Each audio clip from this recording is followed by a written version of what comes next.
Duna é uma adaptação de um romance de ficção científica de mesmo nome, escrito por Frank Herbert em 1965 e sobre o qual nós já conversamos um pouco aqui no canal. Deixei até um card aqui em cima para poder ajudá-la a encontrar este outro vídeo depois. O filme aqui ele nos conta a história do Paul Atreides, que é filho do Duque Atreides, herdeiro de uma das grandes casas nobres do Império Galáctico, desde o momento em que sua família é encarregada por um novo feudo, o conflituoso planeta Arrakis. Arrakis, o planeta deserto, que é a única fonte da substância mais valiosa do universo, a especiaria, o Melage, uma droga que não só prolonga a vida humana, mas também potencializa os processos cognitivos, tanto que é essencial para a elaboração dos processos de cálculo necessários para as viagens interplanetárias. E pela preciosidade desta especiaria, desenvolve-se uma guerra não só diplomática de bastidores, mas uma verdadeira guerra pelo comando de Arrakis. O filme segue então nos contando mais ou menos a primeira metade dessa história. A proposta inicial da direção é contar este épico em duas partes. E até então, por receio da recepção de mercado, a Warner Bros. Havia autorizado apenas a produção da primeira parte. Entretanto, diante do grande sucesso mundial, a segunda parte já teve sua produção confirmada e aguarda no momento apenas a definição da data do início dos trabalhos. E já que começamos a falar em direção, esta inovadora adaptação do clássico romance da ficção científica nos foi entregue pelo brilhante diretor Denis Villeneuve, o mesmo diretor de Blade Runner 2049 e de uma outra adaptação da qual gostamos muito aqui no canal, o filme A Chegada, de 2016, adaptação do conto História da Sua Vida. E esta não é a primeira adaptação, ou melhor, a primeira tentativa de adaptação deste romance para o cinema. Na verdade, outras duas adaptações aconteceram em momentos diferentes. Temos a primeira de 1984, uma adaptação pelo também brilhante David Lynch, que até alcançou o status cult entre os que gostam de ficção, mas que é repleta, recheada de críticas pesadas ao seu mau desenvolvimento. E uma tentativa de adaptação televisiva pelo Sci-Fi Channel no início dos anos 2000 e que passou desapercebida para a maioria das pessoas. Certamente, além do roteiro bem escrito e bem produzido, uma das grandes pérolas desta adaptação é o seu elenco, que conta com o protagonismo do jovem Timothée Chalamet no papel de Paul Atreides. Pessoalmente, eu não conheci o trabalho dele de perto, lembro apenas de uma participação rápida dele no Interestelar, e apenas disso. O elenco inteiro, entretanto, é formidável e posso destacar aqui as atuações do Oscar Isaac, como Duke Leto, da Rebecca Ferguson, como Lady Jessica, os mais conhecidos, os muito mais conhecidos, né, Jason Momoa e o Javier Bardem, também estão incríveis e imersivos nessa trama. No geral, Duna eleva os padrões para blockbusters de ficção científica, ou seja, este não é um filme óbvio.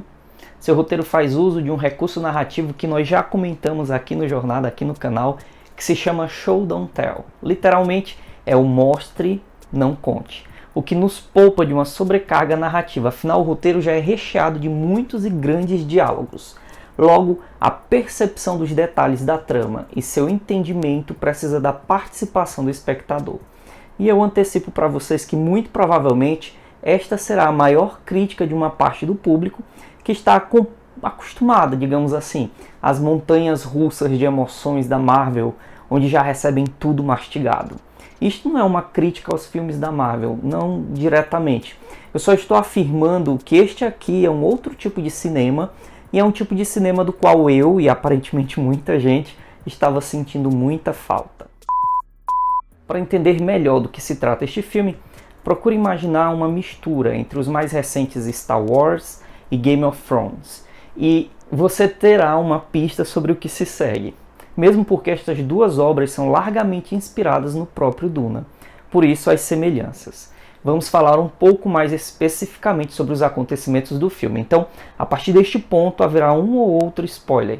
Então, se você se incomoda com isso, deixe para ver este vídeo depois que assistir ao filme. Duna acontece no ano de 10.191. E como eu disse anteriormente, esta saga de embate entre forças do Império se desenrola no enigmático planeta deserto de Arrakis. Este mundo selvagem, esturricado pelo seu sistema de sóis, é a única fonte no universo inteiro, pelo menos no universo conhecido, para um mineral único chamado especiaria. Não só as viagens espaciais interestelares dependem da especiaria, mas também ela é uma droga psicodélica que aumenta a consciência e é utilizada inclusive para prolongar a própria vida do ser humano. O inescrupuloso barão Vladimir, vivido aqui no filme pelo Stellan Skarsgård, que eu sempre erro o nome dele na hora de pronunciar, espero ter pronunciado corretamente desta vez, da casa dos Harkonnen, equivale a uma versão menor do Jabba the Hutt de Star Wars. Facilmente você vai conseguir fazer este paralelo.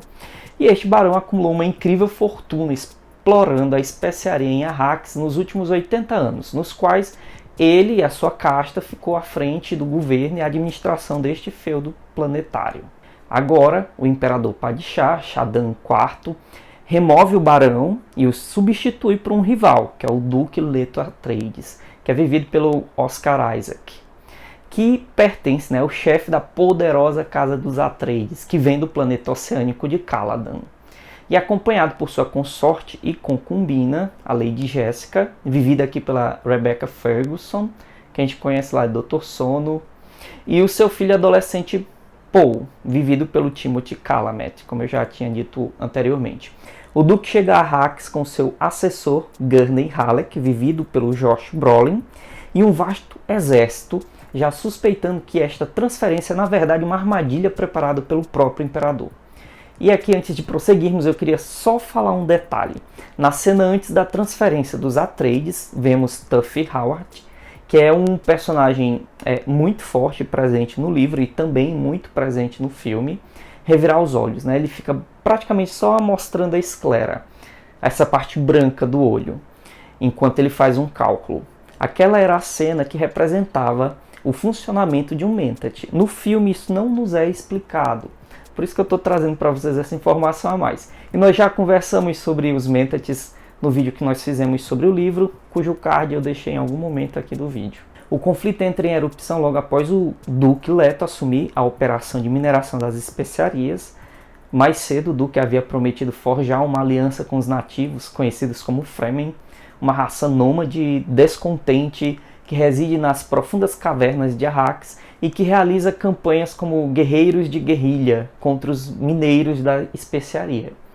Como sofreram de forma terrível sob o comando do barão, os Fremen esperam um tratamento semelhante de Leto. Então, o Duque despacha um batedor, que é o Duncan Idaho, vivido pelo Jason Momoa, para se infiltrar entre os Fremen e ganhar sua confiança ao tempo que aprende sobre seus costumes. Os Fremen são aquele povo envolto em trajes encapuzados, que possuem pele de cor de mogno e um olhar de azul cobalto deslumbrante. Como é dito no próprio livro, de um azul sobre um outro azul, consequência do uso em grande quantidade por um período de tempo longo da especiaria. A presença de sonhos nebulosos com um quê premonitório é algo constante que assombra Paul desde o início da história. E aos poucos, à medida que a história se desenrola, nos é revelado mais e mais sobre o significado daqueles sonhos. Eventualmente, segue-se a traição dentro do Palácio de Leto, que derruba seu governo com a aniquilação total ou quase total do seu exército.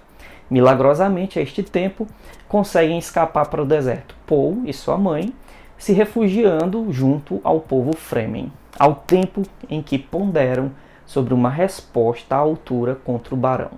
E uma das coisas que eu mais gostei no filme foi justamente do fato dele se assumir como uma adaptação.